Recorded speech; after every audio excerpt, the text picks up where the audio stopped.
Hope everybody is doing all right and having a lovely Wednesday afternoon. It's time for another edition of the online dinner party. I've got some great guests that have joined me, and all along those lines, I'm looking forward to having a fun conversation and learning a lot of things that are going on, including things going on in the entertainment world. I can tell you that here in Durham, North Carolina, it's a little bit cooler than it was on couple of days ago. So yesterday it started getting into a little bit of a cool down, and we're in a little bit of a cool down now. I think they were even saying there might be some frost warnings, which would beat those hot temperatures. And I can tell you one thing: if you have hot temperatures, the one thing you don't want to have them is hot temperatures in the middle of a building that doesn't have working heat. So we actually had, as many of you that watch the online dinner party know, I work at the Hayti Heritage Center when I'm not doing stuff for Pod TV and stuff for Measurement, which is a testing company, and all along those lines. And the heat has been out of commission because they were having some heat issues. And we had a gentleman that is a African kora player, that kind of being like one of the African guitars,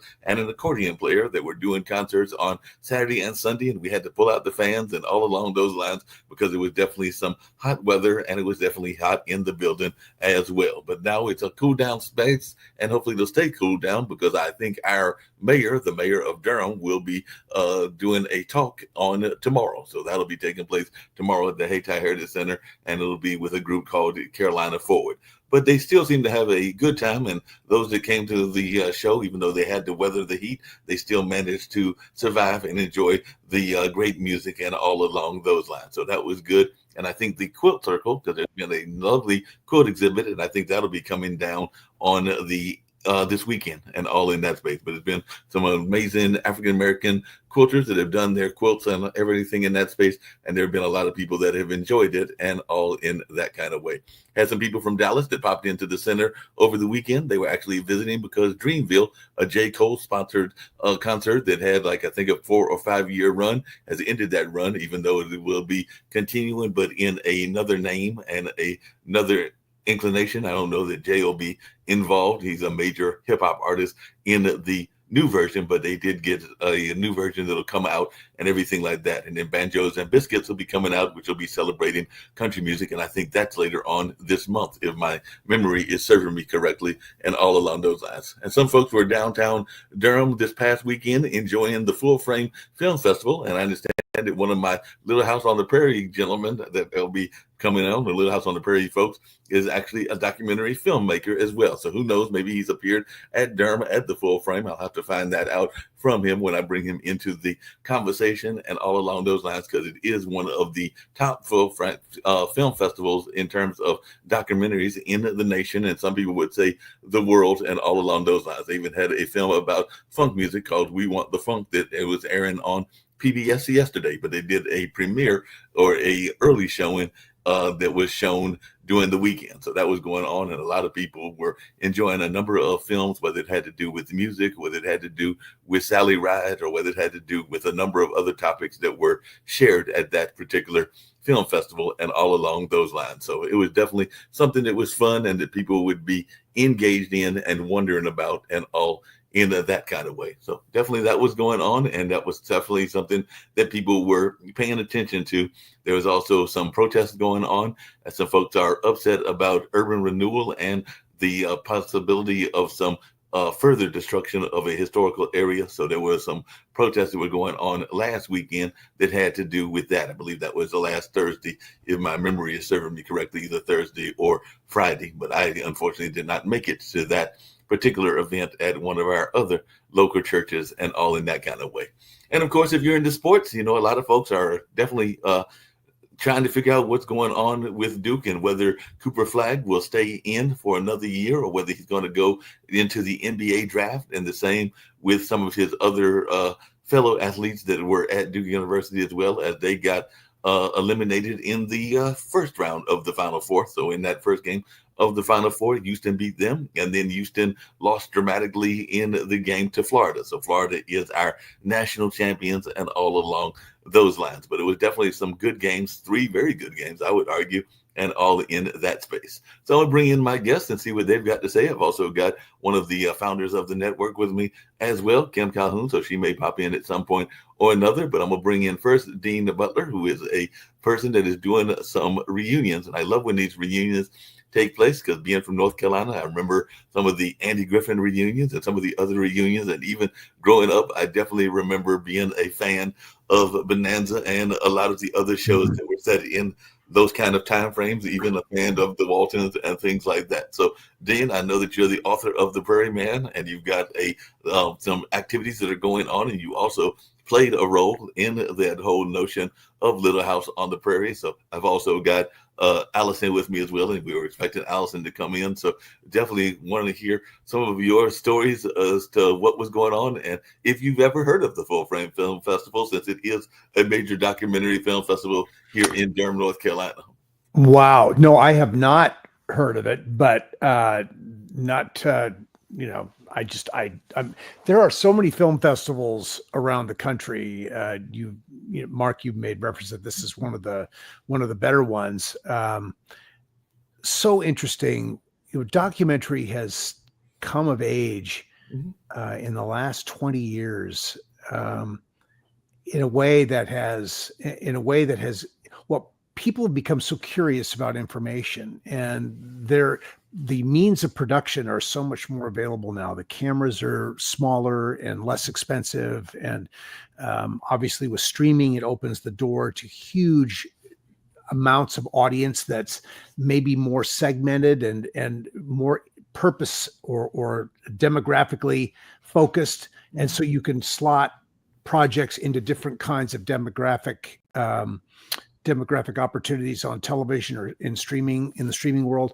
It's a fantastic time to be a documentary filmmaker. I think, as always with documentary filmmaking, the challenge, with the exception of a handful of producers, is finding the money to make what you like to make. I have friends who do it very efficiently and do it very well, and there are others who are always looking for a little more money to do what they're doing because they have a certain kind of expectation.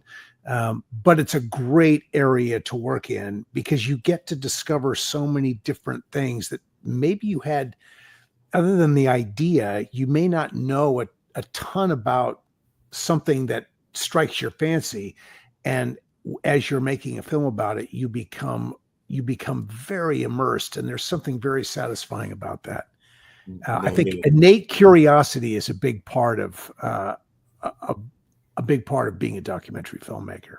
Oh, no doubt about that. That is a big part of being a documentary filmmaker. And I've had the pleasure of being a judge on a couple of film festivals. We're the Cultural Arts Center that I work at, the Heritage Center, has a film festival. And this year, it was more of a truncated version. It wasn't the full version. It was more like a film series versus a film festival. But we did have the pleasure of having Leon, who was in that Madonna Like a Virgin video and was on a number of other great TV shows. Wow. And is in part of City on the Hill as well. So he was one of our featured guests and everything like that. And then I've judged Nevermore, which is kind of like horror and fantasy films at the Carolina Theater and all along those lines. And it's gotten some good ratings as being a top film festival in that particular category. And then even though I come from the straight community, I don't mind judging the festivals of other communities. So there's a festival called Out South, which is more geared toward the LGBTQIA community. And I've actually judged on that festival as well. So I've served on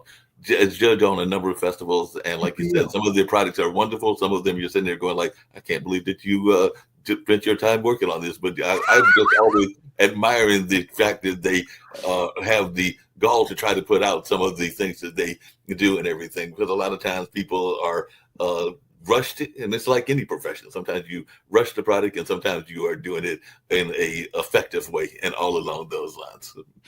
Well, I think with documentary, you're right. I mean, in the sense that you have people who come at it with all different levels of skill. Right. I think the thing that really, if a producer, they may not have the best cameras and they may not have the best sense of composition, and they may have challenges with post audio and and all these things. There's so many factors that go into making a film, but if they are able to touch on an emotional core, if they're able to hone in on something that resonates authentically with an audience watching it, the quality of the production is not nearly as important as the emotional impact that a particular story has.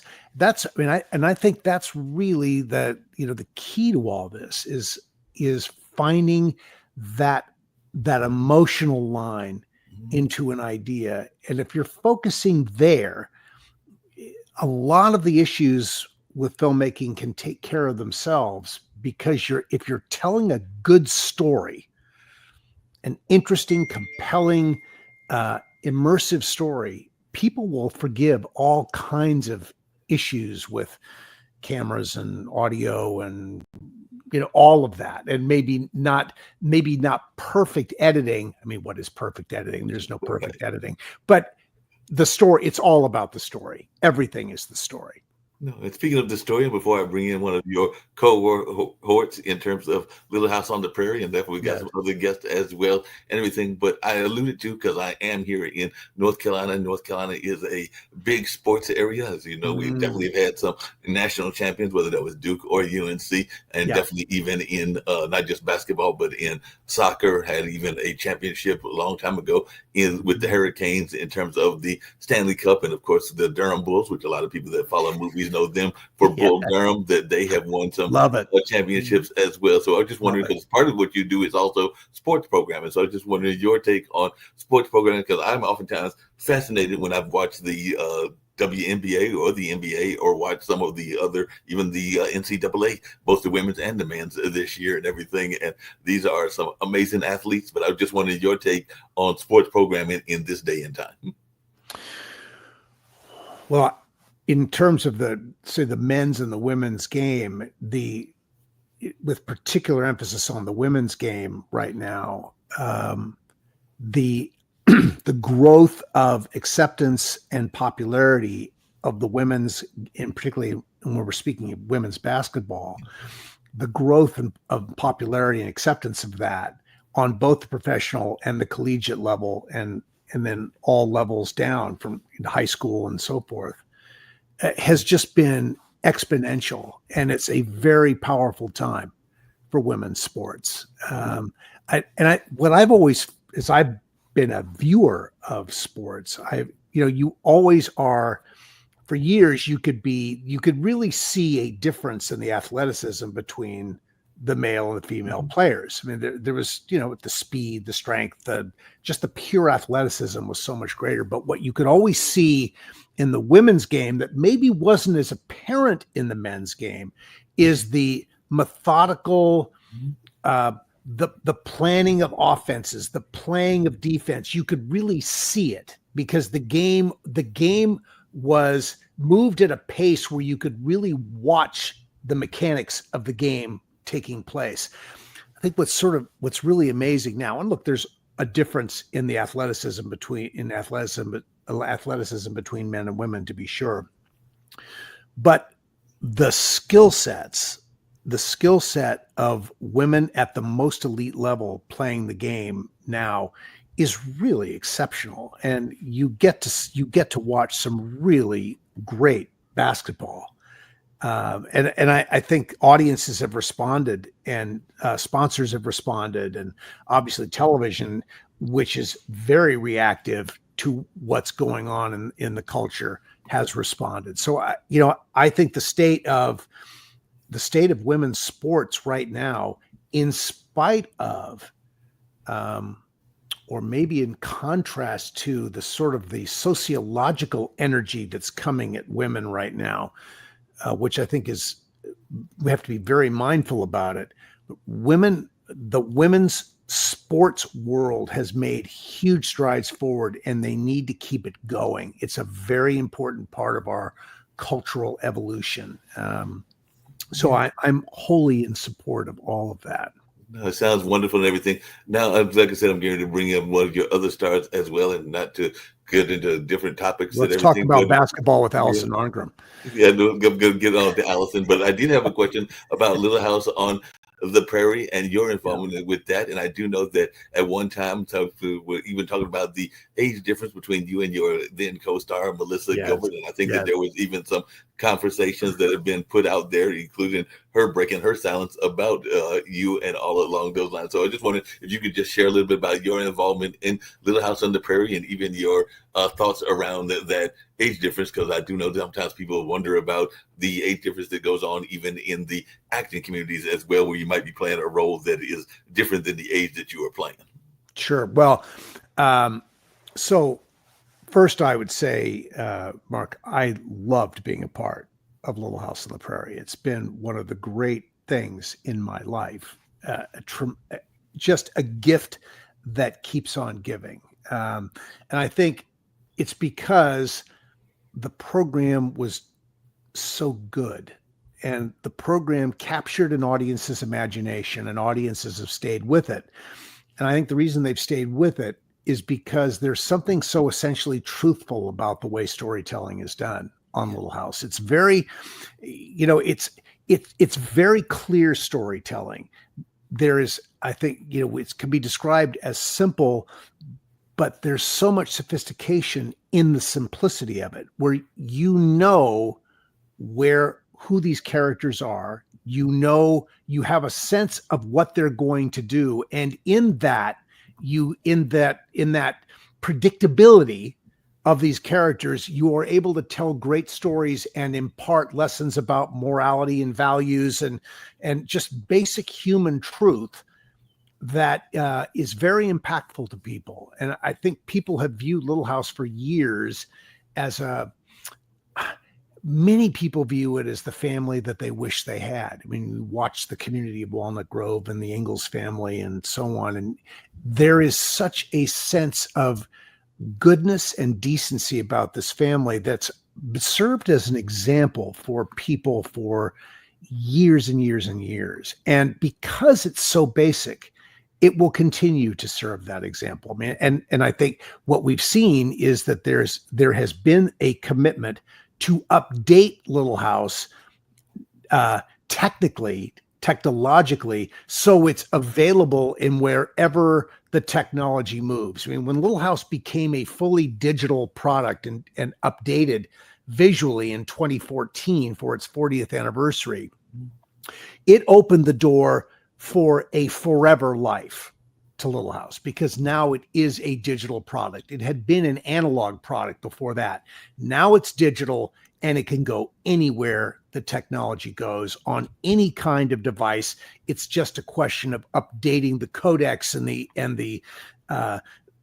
the file type, but it's digital, and that's going to make it very, very durable moving into the future. As far as the relationship with Melissa Gilbert goes, I think it was probably, we're 8 years apart now. 8 years when you're, I'm 68 now, Mark. At 8 years now, if I were working with Melissa today at the age of 60, be nothing. That's an inconsequential age difference at that age. At 15 and 23, that is a significant age difference in terms of physical maturity, life experience, just everything is different. We were operating in two different worlds, but we found a way to work together, and the stories were good. The stories worked. They were based obviously on Laura Ingalls Wilder's wonderful books that were written beginning in the 1930s. She had this relationship with Almanzo Wilder, a man 10 years her senior. We were only 8 years apart. It was important, I think, to Michael to have some sense of an age difference. And I think he was treading that line very carefully. So it had to be authentic, but it also had to be done in a way that where Laura was always in control of the tempo of the relationship, in the sense that, well, she was the one who was wanting the relationship. Almanzo really didn't know she was alive until he discovered or realized, oh my God, this is this wonderful woman. So that made it more palatable to the audience. And that was a very important decision that was made. If Almanzo had been pursuing her at all when she was this little girl in pigtails, you can imagine that would have been a huge problem. And we got letters in the very beginning I remember one letter that I read from a woman somewhere in the Midwest who said something like, how am I supposed to teach my daughters the importance of waiting when you've got Laura Ingalls, chasing this older man? And so fortunately that wasn't a pervasive point of view about it. I think that for the most part, we were able to make that okay. But I think that was really Michael Landon's, his touch on how this relationship should be presented. You never felt that Laura was in any kind of danger. She Right. was never in over her head. I mean, in a sense, she was always in over her head until it all came together, but you never felt that she was at risk in any way. And I think that made it okay for people. I think, I look at the footage now and I think, oh my God, I wish I could have done this differently, or we could have done it a little differently. But then I also think that audiences have loved this for 45 years now, the way this relationship was played. And I just feel so gifted to have been a part of that. So it's all good for me, Mark. It sounds good. Allison has joined us as well. Allison, glad to have you here also. And I understand that, a lot of times when I think of TV shows, whether it's the science fiction or whether it's the other ones, there is always that bad guy attitude as well. And definitely that is one of the roles that you were known for, is being somewhat of the bad girl in that whole notion of what was going on at Little House on the Prairie. I also understand that you have written a book that actually talks about some of the bad history that goes on in the whole notion of Little House on the Prairie, because I understand you have a memoir called Confessions of a Prairie, and I'll just say that word that is associated with dogs as well, for those people that don't want to hear the word at all in that space. But I just wonder your take on this notion of what was going on even in your own life and how you got the bad girl reputation. It's true. It's true. I was absolutely the villain on this one, and I couldn't be happier about it. It really was fun because it was such a wonderful show, which, as you said, such lessons and such values and such things people could connect to the family if they wanted. But everyone had a Nellie Olson at their school. Everyone had a Mrs. Olson at their job. They knew us. They we were the original Karens. They saw us coming. Then they were just like, oh no, here come these two. So yeah, I filled that purpose. And I set a bad example. Nothing so instructive as a bad example. And indeed, I wrote a book about it because people called me that. I mean, within hours of the show airing, I had people yelling things at me in the street. And so indeed, it is Confessions of a Prairie, rhymes with which, how I survived Nellie Olson and learned to love being hated. And that's the truth. I did. I grew to really be proud of this villainous role, and having people come up and just say, I hated you so much, and saying, thank you, you're too kind. Because what do you say? Not much you can say. By the way, I brought on Kimberly Calhoun. Kimberly Calhoun is one of the founders of the network and all along those lines. So I told her that you would be on, and she was all excited of this fact and all along those lines. She actually sometimes likes to reclaim words, and she sometimes will use that word that you used earlier, the witch word, in order to kind of like reclaim it, because she thinks that it's a misused term and all along those lines. So she reclaims it and actually claims it in pride, if I can say that, Kim, and everything along those lines. So she uses it with pride and everything like that. But she's one of the founders of the network, and she's one of those people. I don't know how she watched Little House on the Prairie, but her now late husband was her childhood sweetheart and everything. And I'm thinking they probably watched Little House on the Prairie as a family, but I don't know that for a fact. I'm just guessing. Did you watch it? Mark, I just want to say, first off, wow, meeting the people I grew up with on TV, setting the family values, something that you just looked forward to every week. And you know what? You played the villain so good, or not a villain, but you just played that character. Oh, no, she was the villain. Oh, she absolutely was the villain.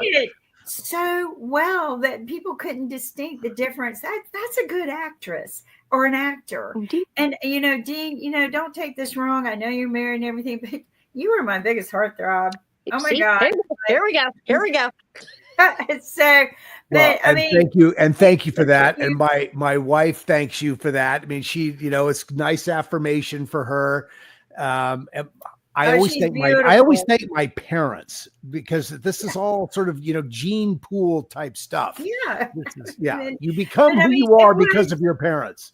right, but it was something to look forward to, good family values. But everyone of every age watched it, right? There was something in there for everyone, including those who cause little problems all the time. We enjoy that too. And you know what? I am a woman in tech changing history. That's why I reclaim Yes.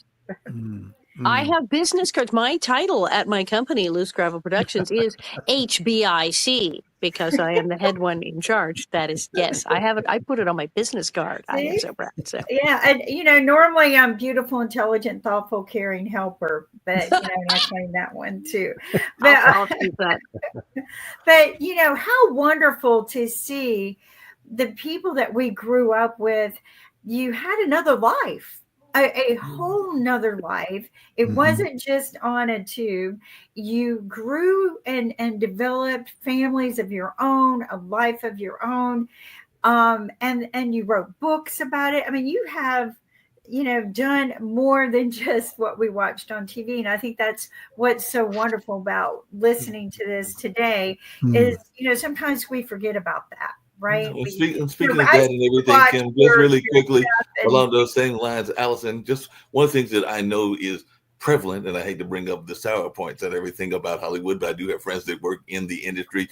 But you actually have dealt with that, and one of the things that I love Mhm. about you is that you are a fighter, and I have family members that are Mhm. activists. I come from a family of activists. My grandmother started the Mhm. first African Mhm. American library in Raleigh, and my parents have been involved in a number of activism spaces and everything. But you Wow. are actually willing to take on a much known, but sometimes hidden under the swept under the umbrella or under the rug kind of thing, which is Mhm. the child abuse that can go on in the Hollywood as well. Because I know that that's something that is a passion of yours as well. You've even done some True. articles around it not that long ago and everything. So I just wondered if you could just share a little bit about that, because we know that there were some positive things, but there were some negatives as well.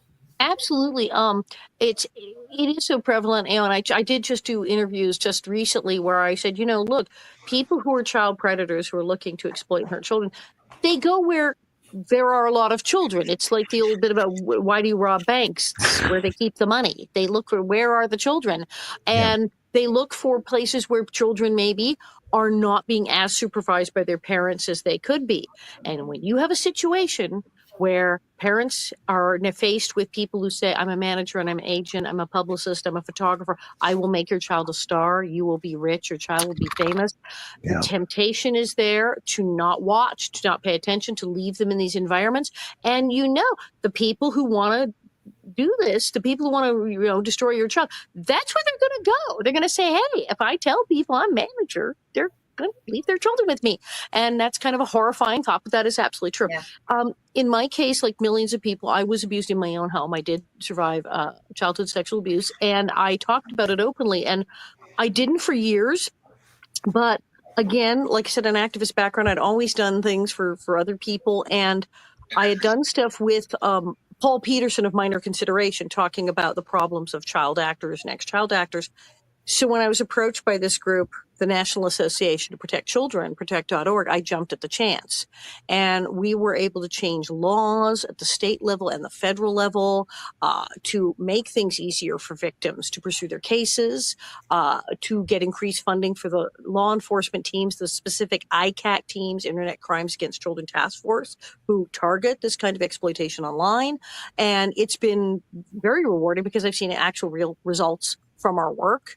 And I'm so very keen on that. And yes, and absolutely, I wrote about all of this in my book because this is, unfortunately, it is an extraordinarily common problem. It is almost always someone known to the child, very often a family member. Mhm. There was just a case in Los Angeles. They've just arrested a man he was the soccer coach. And of course, Oh his family's yeah. Did he kill that boy? yes, he's being charged with murder because the parents, his soccer coach, who they thought they knew, and so the kid went somewhere with the soccer coach and did not come home. And now they're saying there's another case. He's being charged another abuse case, and he's being charged with this child's murder. And the swim coach, the soccer coach, the teacher, the youth pastor, the uncle, the stepfather, Yeah. This, unfortunately, as awful as this, that's who it usually is. And we do see in entertainment, absolutely, it's not just the director or producer, it's the manager, it's the dialogue coach, it's the photographer, it's Right. the set guardian. I mean, that just turns me to the idea that the person you got to take your kid to the set to protect him from everybody else could turn up being arrested. And that is what happens. And it's a dangerous world out there, and people didn't want to talk. People, thank heavens, people are talking about this so much more now. It is so much more out in the open. People are paying attention. If there's now a program called Looking Ahead at the Screen Actors Guild for child actors, there's places people can call to report this stuff, and people are being more cautious. And I want to say, I talked about this the other day on our set. I always felt if I went to any of our crew and said that man is bothering me, I felt they wouldn't have found the body for several days. It was a very protective and supportive environment. I think you would have had a guardian right there. I think You Dee know, definitely would have been a guardian and I everything. truly believe that because, following you a little bit through my life and everything, what people do, I think that it's good when you do have that support. And I don't know, I mean, you don't know who I am, but I spent years advocating for domestic violence and inventing a tool for the police department to enforce protective orders. But they also wanted to use it for anti-sex trafficking. And this is what I tell people now, because, I did invent the tool for tracking and alerting. That is one of my patents. But there is no reason. We all track our valuable assets, but there's no reason not to track a child. And I'm just saying this right now because I have a tracker that is put on me every time I leave the country. I have a friend that watches me, and it's hidden. It's hidden. Like there's no way you're going to find it unless you really just, but it doesn't have to hurt to put it on your body. It can be very disguisable, but there is no reason why every child in this country, or I wouldn't have a child today and they not be tagged, period. Yeah, that makes a Just lot of like sense. the 2-year-old that went missing a few nights ago. And, the temperatures are dropping, but they did fortunately find him. Every helicopter and everybody was out looking for him. But if, he was 2 years old and he went missing. Wow. But if it were my child would have a tag on them of some kind, and I would track them, no ifs, ands, or buts. But even in that situation, you still let them go with someone that you probably didn't know. And you're thinking your child, 13 years old, is old enough. But, Before I bring up some of the other guests at the dinner party, and I just wanted to got some other dinner party guests that I want to bring up. I do have a question for Allison, just really quickly and everything, because a lot of people, I remember even back during the soap opera days, they loved Laura and Luke getting married. But as I recall, you guys did on the show as well, and I think it might have even been before Laura and Luke, and definitely apparently you had no qualms about puckering up or kissing on the screen, and often I understand it was to the dismay of Melissa Gilbert. So apparently she wasn't all that big a fan of your either. Maybe she was a fan of your getting it before. It's true. I mean, first of all, I want to say, we used to joke about people say, "I'm going to put LoJack on you if I do," and now I think maybe this is what we need to be doing. But indeed, when I got on the show, I got married to the pig farmer when I was 15. The son of the pig farmer, and then I'm the wonderful Percival. And it's true, when Steve Tracy, who played Percival, and I, we thought that it was great fun and high hilarity to just when we had a kissing, because just smooch as outrageously as possible. And Melissa, who was younger than I was and a bit more staid, was like, and as we know, for her, here she was very young. She really had a big dating history as a young girl. And here she is, marrying Almanzo. And the idea, she was like, wow, I got to kiss this guy on camera. It's going to be really difficult. Me, I'm a little older, and Steve and I got along really, really well. And I always said I kind of went into show business because they told me they would let me kiss people. And so it sounded like a good idea to me. And so, of course, we're kissing. And she would go, ew, stop that. God, and I'm like, oh, you mean like this? And then we'd like kiss more, like me, and just to drive her crazy. Absolutely. So y'all would try to drive her crazy, and apparently it works and everything. If you could play, and this is for both you and Dean, and then I'm gonna bring in Bob Rod, who I think is a humorist as well, if I remember correctly, and everything. If you could play anybody else on the whole show, who would you have played? So what other people would you have played? Who would I have played if I could have been anyone else? I mean, Oh, I joke. your mother. But yeah, right. Well, I say now I'm old enough to be Mrs. Olsen. I love that. Yeah. If it was totally, I had my choice. I was like any age. I could just like, pick what age I was when it started. Who would it be? Oh man, I would have loved to, but Miss Beadle rocked. I would have been Miss Beadle. That was a lovely part. Yes. Oh, she was wonderful. What do you want to be? Would there have been any other role that you would have liked, maybe not even in Little House on the Prairie, that you felt like because you were older? Was there somewhere else you would have rather have been? Oh, I don't think there's any place I would have rather been. You know, and I've said for years that I think that, I mean, it's the number of actors out there relative to the total pool of actors who can pick the parts they want to play is very small. Generally, the parts pick the actors, and you know, casting directors, producers, directors watch enough tape, or they in our day that enough actors came into the room, and eventually they would see the person that they wanted, and they would say yes. And you know, look, I always say, you know, Tom Cruise can play any part Tom Cruise wants to play. Tom Hanks can play any part he wants to play. That is not the case for most actors. The part chooses you. I feel so grateful that this particular part chose me, not only because of what the show represents, but the longevity of it has just been incredible. So I have no part envy with with anybody else out there. I don't. And Allison, I guess, Allison, the same for you. And I just text my phone number. Please call me. I would love to connect with you. Thank you. On this. I will do. I joke about it, but it is kind of true. When I was a little girl, the person who was reading for all the same parts that I was reading for, if I read for a movie or another show, was always Jodie Foster, because we're very close in age. And all of us child actresses at the time, is Jodie Foster, is she reading for this? Oh, can we just go home? Can we just all go home? Because Jodie Foster's going to get it. And then you couldn't even be mad at her because she'd get it and she'd be so good. She would completely rock. And you just go, well, I guess she got it. And then what are you going to do? It's Jodie Foster. So I did envy some Jodie Foster parts, but I really scored. I have to say, yeah, getting Nellie Olson, of all the things I could have been cast as in all the shows on Earth. And yeah, I wouldn't want to have been anywhere else. And you know, you did it so well. And I still thought you were just absolutely beautiful. She did a great job and everything. But we've seen a lot of remakes and everything like that. So I just wondered, has there been any talk of any sort of Little House on the Prairie remake? And what do you think of some of the remakes? Because I am a fan of Matlock, the new version of Matlock that stars Kathy Bates. And everything. I've also been a fan of the newer version of Equalizer that stars Queen Latifah and even Elizabeth and everything like that. So I just wondered your take on some of these remakes, and some of the remakes even having a different twist on them, because the Matlock is not the same Matlock as we remember from the Andy Griffith.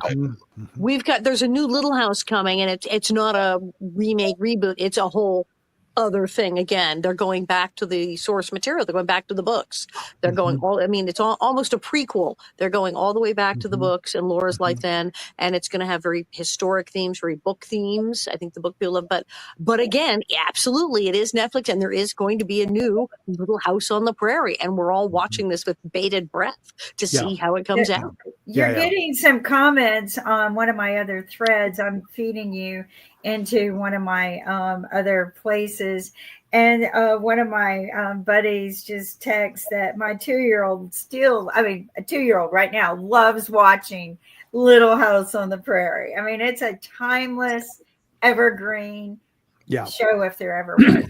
So How important? Because one of the things that Kim knows is that, and I mentioned the cultural arts centers I work at. I am also a historian, and a lot of times we talk about the Black Wall Street, which is one of the things that it was part of, and everything along those lines. But we talk about just history in general, including Mr. Duke, the founder of Duke University, having a big stained glass in a converted church because it is a historical building. But I was just wondering, how much do you think Little House on the Prairie captures the historical elements of what was going on at that time? So how much do you think it captures? Because when I think of the Waltons was a Depression era, and it definitely captured that Depression era and everything along those lines. So how historical do you think, factually, do you think the Little House on the Prairie tried to be?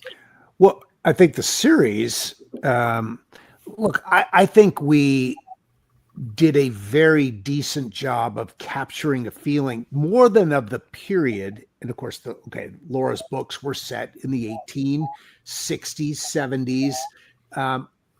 I think that we captured the feeling of the books very, very nicely.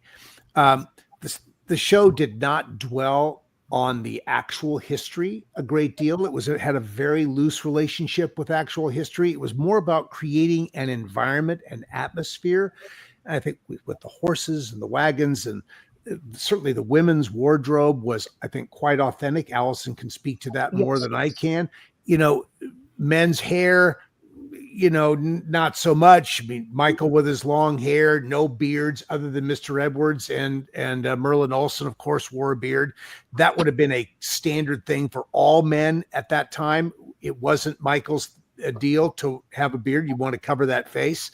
But I think we captured a feeling of being in another time and place really, really well. And it was a place that no one who was watching had ever been. And it was this sort of wonderful environment. You went into Walnut Grove and it was this safe, beautiful world. I don't know that the world of the 1850s, 60s, and 70s was a particularly safe place. I think it was probably a pretty rough time to live in. The show used the time period framed in that time period. It was a vehicle to tell stories about being a human being, about being a good human and being someone who maybe didn't make great choices. And I always point to Allison when I say that. He points at me. Yeah. But it's that. Yeah. It's an environment. Yeah. Go ahead. We had some episodes that were there. I mean, obviously there's episodes and our fans tease us mercilessly about like, oh, Laura had a peanut butter sandwich. That's nice. That's like not invented for 20 years. And, certain things that would pop up and not quite. But then we would do things that were marvelously historically accurate. We had things, the Civil War soldier returning and having PTSD and being addicted to morphine. Yes, it was sort of a parable for the guys who were coming home from Vietnam at that time the show was on and having problems with heroin. But that was a problem. Yes, people from coming back from the Civil War had PTSD and had drug problems, and this was the thing. And so they would do things. The episode when Percival's parents come to visit and the whole thing, and people said, would that have happened? Yes, actually, there were things when young Jewish men left the East Coast and went out on the prairie. They absolutely did all the things Percival did. And so we found out that many things would suddenly be like strikingly historically accurate. We would insert things that were great because you go back and there's a marvelous book you can get, Pioneer Girl, that is the whole manuscript of Laura's first autobiography, the true stuff that wasn't even in the books. And there were things from there. I mean, when Laura's little brother, the Ingalls, had a little boy who died very, very young as a baby. And that's not in the books. That happened in Laura's life and was actually so upsetting for her and her family. She didn't put it in the books. We put it in the show. So that was a real thing that happened in Laura's life, and that made it into the TV show. So it was interesting. Some episodes were completely like, the James brothers, Jesse James and his brother, did not show up and kidnap Mary Ingalls. No, that did not happen. And then we turn around and do something that was just like absolutely dead to rights, fabulously historical. So you never knew what you were getting with us. You never knew what you're going to get. Speaking of never know what you're going to get, you never know what you're going to get on the online dinner party. And I've got another guest, and I'd love to hear his thoughts around Little House on the Prairie, but also about his book. He wrote a book called author of Don't Feed the Ducks, It Makes Them Dependent. And apparently this happened to the townspeople of Ashland, Oregon, where they fed and spoiled the ducks. And apparently this was not a good idea. And the ducks were affected by their acts of love and kindness and everything like that. So if you can tell us a little bit about this and what lessons. Can you put the book back up? Can you put the book back up? I want to see the duck. There it is. The book is so we see the ducks. Yes. Don't feed the ducks. All right, Don't flip feed the it. ducks. It Let's makes do them that. dependent. Yes. And what lessons can children take away from the charming tale about the dangers of feeding ducks in the pond? Because I know even here people will sometimes feed the geese and they'll feed other animals, and sometimes that can be a great thing. So just give us a little idea of what can be bad about feeding these ducks if they do it in Oregon, if they do it in North Carolina. Well, thank you for having me. This has been very interesting. Little House on the Prairie. My dad was born in 1904 in Kooski, Idaho. They were one of the early pioneers. And so I was born in 1950, and I heard all these stories of the pioneer homes and pioneer life. And I actually met the very first school teacher in Kooski, Idaho, Mary Patterson. She was the first school teacher in 1894, and she wore she was telling me this. I mean, she was a lady there when my mom grew up in Republic, Washington, and she had a 6-shooter on her hip, and she says it was so rough. There were fights and gunfights on the main street of Kooski, Idaho. Imagine that. So I'm writing a book now called "The Day the Cow Fell Out of the Pasture," which happens on Kooski Hill. It's a true story, and the fences would be so steep, they'd be out perpendicular, and the cows would stumble and get caught. If they got caught, they could get them out. If they didn't, they'd roll down and then fall on the Clearwater River banks. And near it's a true story, near the monument of Jesse Spotted Eagle, which is a Nez Perce Indian chief. Very colorful stuff. I've been there. They took us there. I'm loving this. Wow. Anyway, so I did write this book, and it's about a true story in Ashland, Oregon. I don't know if you know where Ashland is. It's near the near the California border. Yeah, Absolutely.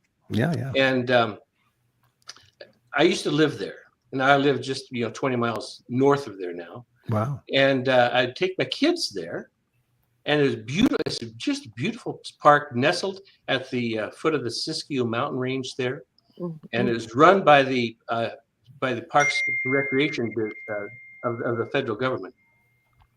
And it was beautiful. It's one of the most beautiful parks you'll ever see anywhere. It's just gorgeous. And this lovely pond. And there was a sign there, feed the ducks with vending machines. So everyone was feeding the ducks. And the next thing you know, it was not a fun place to go. Oh, because the ducks would have been very aggressive at that. Oh, they got very aggressive. Yeah. Got pretty nasty. And I couldn't even take my kids. There was duck poop everywhere. I mean, it's sure. really the way it is. Sure. Then I went there one day, and there's a sign up: "Don't feed the ducks. It makes them dependent."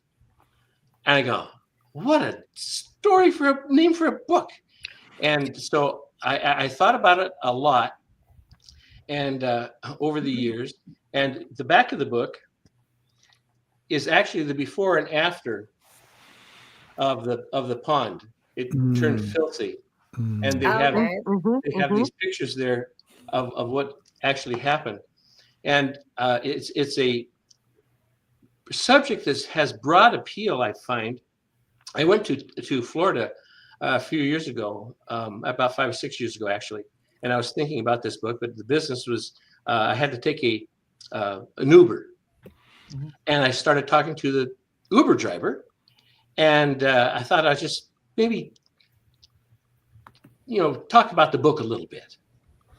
And I said, "Where are you from?" I asked 2 questions. "Where are you from?" And he says, "Venezuela." Then I said, "Are you here legally?" He says, "Yes."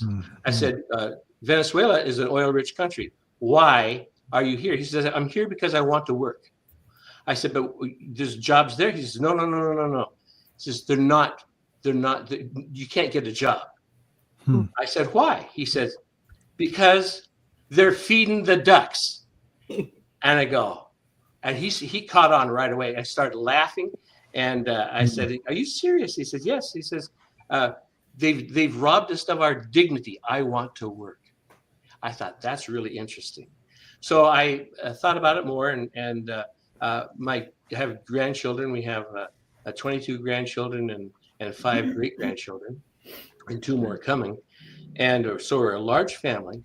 And I've always been a preacher teacher with the kids. I believe a mind is a wonderful thing to have, and you have to form it. My parents taught you have to form the mind of the children, and so that's what I did here with. It starts out. My 3 youngest grandchildren, Ember, Gracie, and Sky, loved ducks, and it goes on from there. But Sounds like a great book and everything. I got another author as well, Bill Williams. He is a humorist and everything, and he actually became a humorist doing his various jobs, and he can tell us about these different jobs that he had and everything like that. But he's got 20 years of internet humor and other interesting things. So share with us, Bill, what you got going on and this 20 years journey that you've had in these various jobs, because you've had various jobs and people probably were watching Little House on the Prairie as well. So just share with us some of your thoughts as a humorist. Well, my thought when the show first started, I thought I was right at home because I was a documentary film producer, won a whole bunch of awards for that, and was on the actually board of directors of CINE, the Council of International Non-Theatrical Events, for a while. Wow. But I decided to get out of that and became a financial advisor in the Midwest. Okay, so I was managing a bunch of sales folks throughout the Midwest when the emails and the internet first started. And they all had email, but nobody ever paid any attention to it. Right. So I started sending out a thought for the day, Monday through Friday, to get them to read their emails. And it worked. They shared them with their clients. The client said, hey, could we get on the list too? No postage. Why not? So today, 30 years later, I'm still sending out a thought for the day to people all over the country I've never heard from, people in Europe, people in Asia, people in Australia. And with all these 30 years of stuff, I took it to a publisher and said, this would make a great book. And they said, no, this would make a great series of books. So the first book in probably 12 volumes came out January 1st. And Saturday, I got the word that it was named a 5-star award winner from Reader's Favorites. So apparently it's getting great results. Can I get on that email list? You bet you can. Right? Put us all on the Everybody list. needs to get on that email list. Hey, really quickly, one of the things that, because I don't have any animals right now, but there was a time that I had cats, and I know one of the things I said I was going to ask you is somebody actually baptized their cat, and how did that have come about? Because I said I was going to ask you about cat baptism. So I'm trying to figure out how do you actually baptize the cats, because cats don't like water. They've never liked water. So how do you bother to baptize a cat? Well, that's one of the stories in the first volume. We'll have to get a copy of the book and read it. But no, it's basically a little 5-year-old was, had a number of cats, and his mother heard the cats outside and said, Timmy, what are you doing? And he says, well, I'm, teaching these cats about the Bible. Oh, dear. And that was fine because they were in school and all. But eventually, as the cats all started screaming and hissing and whining, and he said, what's going on? He said, well, I was baptizing them. And they said, cats don't like water. He said, well, I should have thought of that before they joined my church. I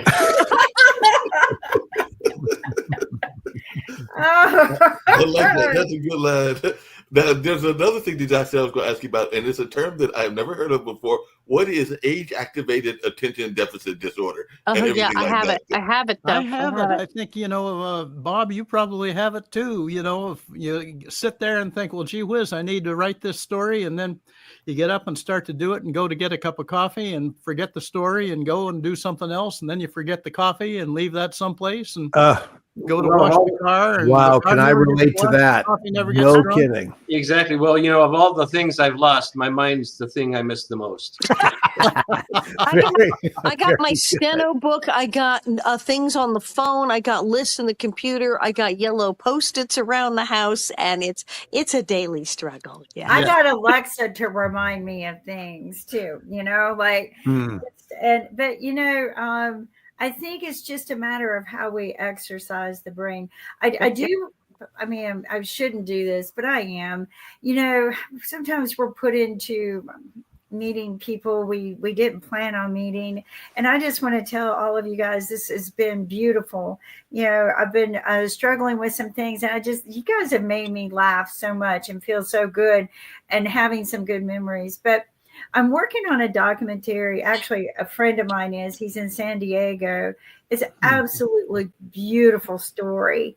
And maybe you guys could help guide him, because he came to me for some help. He's one of the best photographers and filmographers I've worked with in my career. Like, everything he captures is beautiful.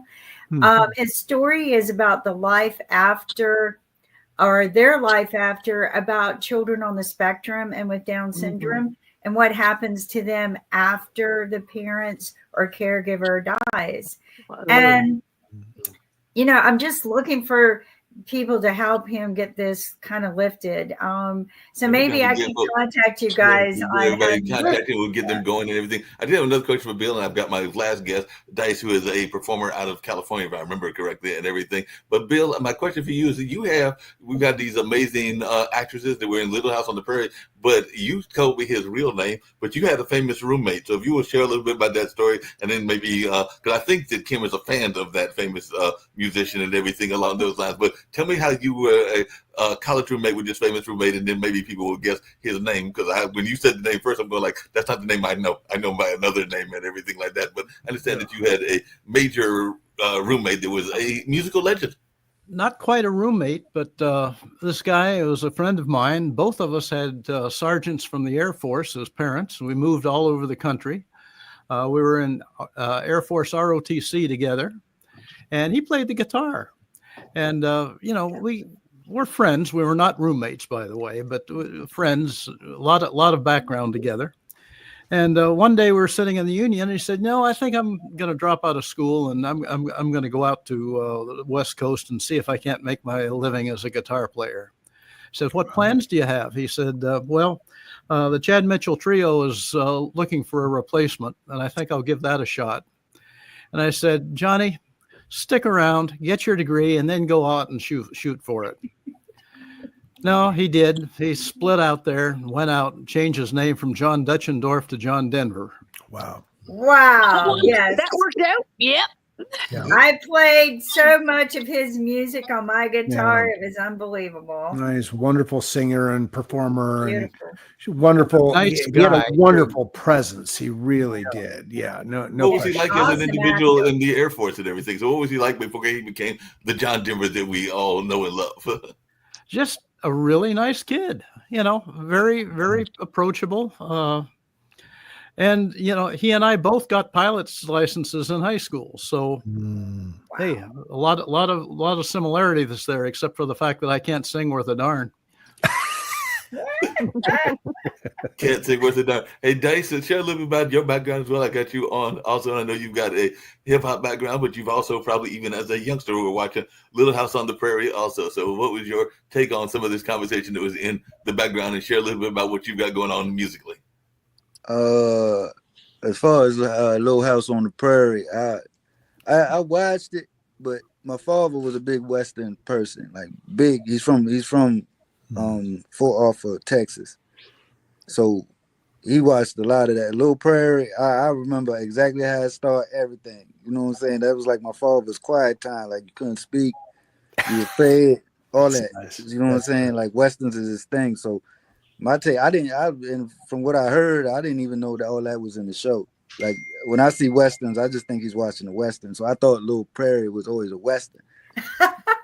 Little House on the Prairie, I thought it was a Western. So when I seen it, I used to watch it with him. And then, like a lot of the shows he watched, I didn't take into, but Little House on the Prairie was one. And I found myself probably like for like 2-3 weeks before I started like going to work and stuff like that. Cause I just moved up there, because I'm actually in Maryland now. I live in Maryland now. So when I moved up here with him, that's what he was watching. Like, he didn't break no routine. You couldn't break the TV routine. So you got into things, like, I just knew that was one. But I didn't know all that, because I got into it probably like later when he was watching. He was watching like reruns. So like, I don't know exactly what I was watching, but it was, I enjoyed, like, people ask me, I'd be like, yeah, I watched it,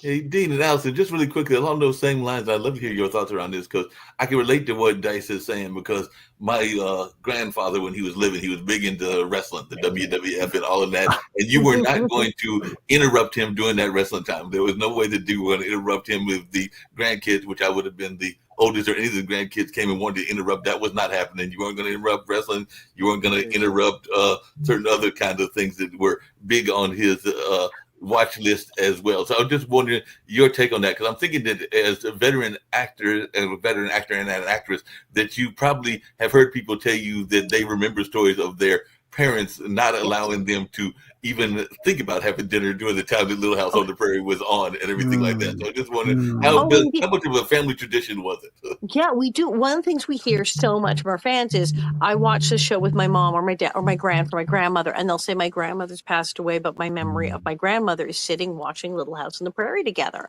Yeah. And so it's like a family bonding thing. And then I've also met young men who say, oh, I didn't want to watch it, but I had 5 sisters and they made me watch it. There was no choice.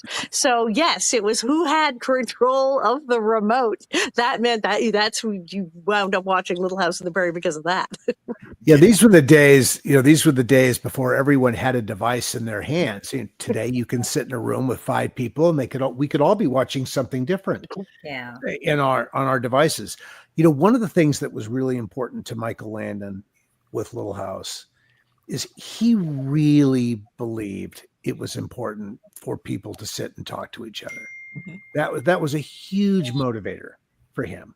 He wanted people to communicate, and he knew that what he was doing would resonate differently for different age audiences. So the children would watch the show and they would see one part of the story might resonate with them, whereas the adult side of the story would click more with the adults. And he loved that those two groups or the multiple groups sitting together would talk about it afterwards about what they got from the story. And I think this kind of intergenerational communication is so important for young people and for older people. And I think that is a challenge that we have today, because it's very easy for us to drop into our own little zones of communication and just hear what we want to hear, as opposed to hearing what other people have to say. And I think that could be a challenge for us culturally. Little House was very much about bringing people together, and I think it continues to do that, which is really nice. How much do you think Little House, as well as one of Michael Landon's other famous shows, really played a role in something that I sometimes think is missing, and I will bring it up and everything? Because one of the other things that Michael Landon was known for was a movie or TV show by the name of Highway to Heaven. All along those lines. And I have definitely seen during the pandemic, a lot of people tried to have alignment in terms of their physical, their mental, their, I would argue, spiritual, because I don't consider myself overly religious, and their emotional. So I was just wondering to everybody here on the panel and everything on this particular online dinner party, how important do you think it is for us to have those kind of emotional, those kind of alignments in our lives and everything like that? And do you think that we are doing a good job of trying to maintain those alignments? Well, they're absolutely vital. These things are incredibly important. They have a balance, because the reality is that like the mind, they wonder where the mind reduces the brain reduces the physics, the chemistry, but there's something greater than the brain. The mind is from the, I'll use the word spirit. The spirit, we're derivative. We come from them, from the spirit world. We are flesh, but we have to be in balance. And I've talked to I am a Christian. I've talked to a lot of agnostics. I used to be one. And I was very much an atheist at one point also. And even in those times, there were a lot of things I couldn't explain. I couldn't understand this. I couldn't understand that. Where did this come from? And then I discovered along the way that there has to be a balance. My wife has some issues with the body and the brain for her gut. Interestingly, it starts in the brain. It affects Your brain is affected by your gut and vice versa. And so these things not only physically need to be in balance, but then spiritually we need to be in balance too. We can't deny, well, we're far more, we're greater than just what we see. Well, I've got the thought that right now, when I turn the TV on, I see people yelling and screaming, and you're wrong and you're right, and everybody's upset. And that's what got me to the idea that people really need to laugh more. Okay. Yeah, boy, no Which kidding. is the whole idea of me sending out a thought for the day, so that when people get up in the morning, the first thing they can do is turn on their computer, whatever device they've got, and see something worthwhile. It may take 10 seconds. It may take a minute to read, but it starts your day off. It's like the robin finding the first worm out there. I mean, here's something worthwhile. When I was in the 7th grade, I memorized Henry Wadsworth Longfellow's poem Psalm of Life. And one of the stanzas is, the last one is, "Let us then be up and doing, with a heart for any fate, still achieving, still pursuing, learn to labor and to wait." And so that's kind of my life motto, because I picked myself up, and we've all been knocked down. We all have bad days, but I always managed to pick myself up and think the positive stuff. My brother one time, he was having a terrible time. I said, "You need to get in the front of the roller coaster, hands up, going down, screaming all the way." Oh, And I said, God. "Yes, that's exactly right. Just there It you is. are. It's true. Head down." That's how you have to approach life. And it's really interesting. On the political spectrum, he's left. He's a communist. I have 2 communist brothers, and I'm right. And but we all love each other, because there's not just a blood tie, but the human tie. And so we need to be loved and to be accepted is to be human. And Makes a lot of sense. it's just simply the way it is. And Hey, so, Sounded Jay, an awful lot like Little House on the Prairie to me. yeah, Yes. It's that love, but it's balance. Years ago, there was a marvelous movie, Koyaanisqatsi, which I believe was supposed to be a Native American word for life out of balance. And it was a film. It seemed to be random, but then you realize they weren't very random film clips, and it also meant, and it got faster and faster. And many times people watching it said, "I feel physically disturbed watching this movie," and they said it was life out of balance. That there has to be a balance. The physical, the spiritual, the mental. There has to be a balance, and then when there isn't, things start to go wrong, and you just know that things are not. Your work, home life isn't in balance. Things have to be balanced, and if they're not, you will notice. And I remember being fascinated by the film Koyaanisqatsi about life being completely out of balance. And I think that, and of course, yes, we go back to our own show. The way they found balance, the way the Ingalls family turned to each other, where people turned to each other in the community when there was a problem and there was a disagreement, and how they worked it out and how they found balance. And I think that's what we're need of. Yeah. Yeah. Just really quickly, I have a question for Dice, but before I get to that, I did have a question about Little House on the Prairie, because one of the things that I was always fascinated by is I love those shows, but sometimes I wondered about the portrayal of the different groups. And you mentioned that the movie you were talking about was a Native American movie, and I don't remember that many Native American characters, and I definitely don't remember that many African American characters. I think Beverly Hills Billies had maybe like 2 or 3 episodes and everything. So how many often was there representation of the minority voice in Little House on the Prairie? Well, I mean, to start with, I mean, we had the craftsman about the Jewish coffin maker. We had Native Americans continuously represented because, of course, they were on the prairie and the Osage Indians, et cetera, et cetera. So that was a running theme. And then we had Hester Sue, played by the amazing Ketty Lester, a series regular. And we wound up having the blind school. And this was one of those crazy, historically accurate things that you didn't think would be. When Mary goes blind and then she marries the beautiful Adam, who was kind of made it for the show, but, you know, but a fabulous blind school with all these children. And then they go to meet this woman who has another group of blind children from her school, and they merge the blind schools. And it's Hester Sue, a Black woman, and a group of Black blind children in the 1800s. And I remember people asking at the time, going, now, that's a lovely story and makes for a great story arc and many, many episodes. were there really blind schools where they had African American and white children together? Yes, they did. In the 1800s, that was one of the few places where children went to school together of different races, was blind schools. It was the 1800s. It wasn't out of the goodness of their heart. It may have been an element of, well, they're blind, we don't care, because it was the 1800s and that's everywhere. But indeed, that absolutely was a thing. And so we had a whole series of regular characters. We had the fighter. We had Moses Gunn, who was a series regular. Right. Moses Gunn. Right. We had everybody on. There's the episode Injun Kid about the boy who is half white, half American Indian. We got to nearly everybody. We had a lot of immigrant families, the German immigrant family, the Russian immigrant family. The Wisdom of Solomon with Todd Bridges, who was the young boy from a slave family. Is that's a very touching episode and prescient in its way of looking at the dynamic of race relations in the country.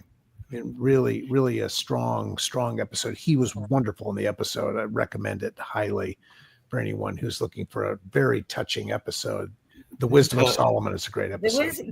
Todd Bridges was one of those people, along with the other members of Facts of Life, that was kind of what you alluded to earlier, Allison, those people that got caught up in the child actor syndrome and even getting caught up in the drug community. Has overcome so much. Yeah, he's come out of it really well. Yeah. He wrote a book called Killing Willis, of all things, about like walking away from his character.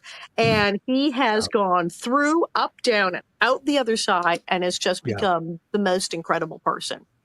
Yeah, definitely have to check out Killing Willis and everything. Hey, Dice, just really quickly, one of the things that I know hip hop music is known for, and to some degree R&B, is kind of being the voice of the people. Kind of like that's the reason people get into poetry. That's the reason people get into hip hop. So if you're hearing these stories, what is your thoughts around your music and how it is used as a messaging tool? Because when I think of hip hop, I usually think of that as being the other news reporter. So there's a news reporter like myself, and then there's the hip hop news reporter. So. Yeah. As far as everything and how it goes in my music, like I basically like I don't really write nothing down. It's more like I hear music and it kind of like if it brings me back to a memory or something, because a lot of my music is like I have real bad mental health problems, so I get flashbacks, stuff like that. So certain things bring me back to certain situations to where I'll speak on it. You know what I'm saying? And it's kind of like an everyday thing for me, like what I'm doing today, how I'm feeling today, what's bothering me. I've already seen something on the news that's bothering me, something outside. You know what I'm saying? It's always something different. It's not really just for a certain culture or a certain color. It's just my music kind of goes around a struggle of everybody. Yeah, hey, Dice, just really quick, and this is for everybody because it's something we've talked about on this network quite often. It's one of our, I would say, themes. I think Kim would agree with me is that we are all about physical health, but also mental health as well, and everything like that. So, how important how do you think we're doing in terms of dealing with mental health? You mentioned you had some mental health issues, Dice, but I'd love to hear from everybody else as to how we're doing as a society in dealing with mental health in general. Dice, you start off, and then if the other folks wanted to chime in. Okay, me, I would say a lot of people at this point, I see it more like more being acknowledged than when I was younger. When I was younger, I remember my mother just saying like, my son doesn't have ADHD. He doesn't have these. He don't have this. Right. You know what I'm saying? Like just like feeling like if she was raising me wrong or not knowing really having knowledge about it. But now, like now I'm seeing it on TV. I was learning about it before I actually knew I had it. You know what I'm saying? So it was more, I knew a few things more to go about myself better, but I'm still learning. I just see like probably like in the years to come, it'd probably be people will know how to go about it and even cure some of these, symptoms for what's going on. And like even like I even found out like I didn't know like anxiety was more an awareness, your body awareing yourself of things that happen to you that's traumatic and telling you to stay away instead of looking at it. So I was taught by my therapist to look at it as not all things are bad coming from mental health. Like some things are just awareing you because your traumatic experiences that you went through. Yeah, that makes sense. Anybody else got a take on that as to how we're doing in terms of mental health? I know humor is an important part of trying to cure mental health. So any thoughts on that, Bill? It is. Well, I will say this, that a positive outlook, you just can't get a positive outlook unless you put positive things in.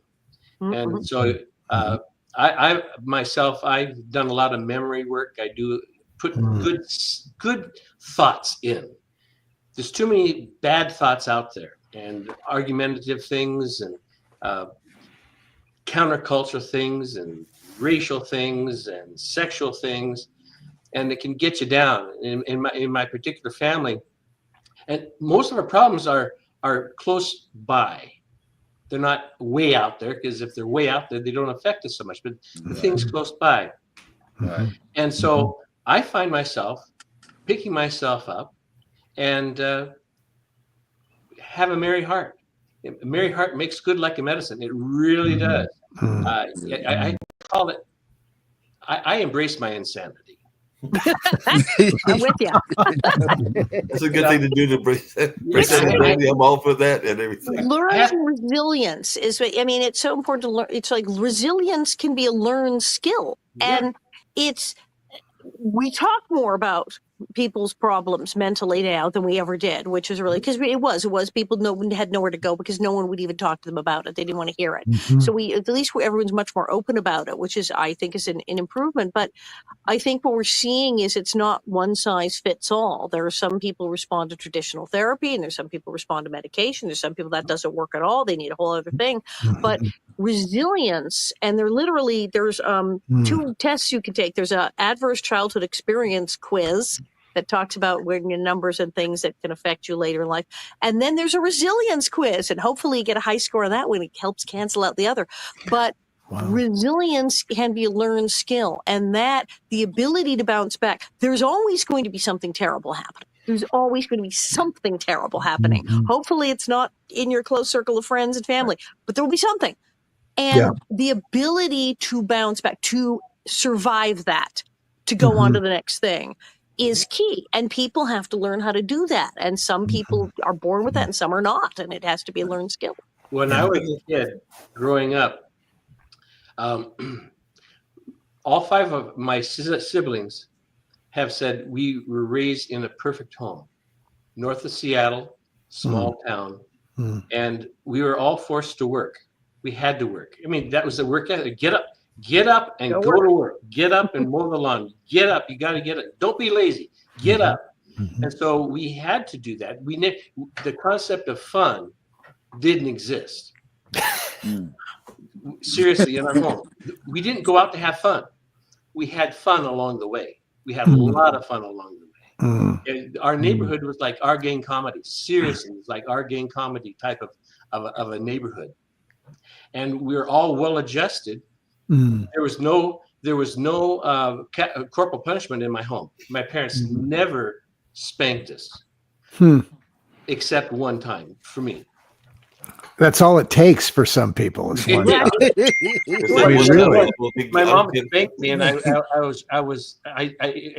was wrong of her to do that. So I used this word on her that she wouldn't know, but the neighbor told me this word, and she doesn't know anything about this stuff. So she was, after spanking me, she was trudging off. She was broad beamed and heading off, and I was in the yard screaming, and I said, "You old whore!" Yes. And she turned around and says, "What did you say?" And she was on me that fast, and she had a switch. And she was hitting me, and she only hit me on the butt. I thought she was going to hit my head. But the first thing I thought of after that, corporal punishment worked. There's a place for it.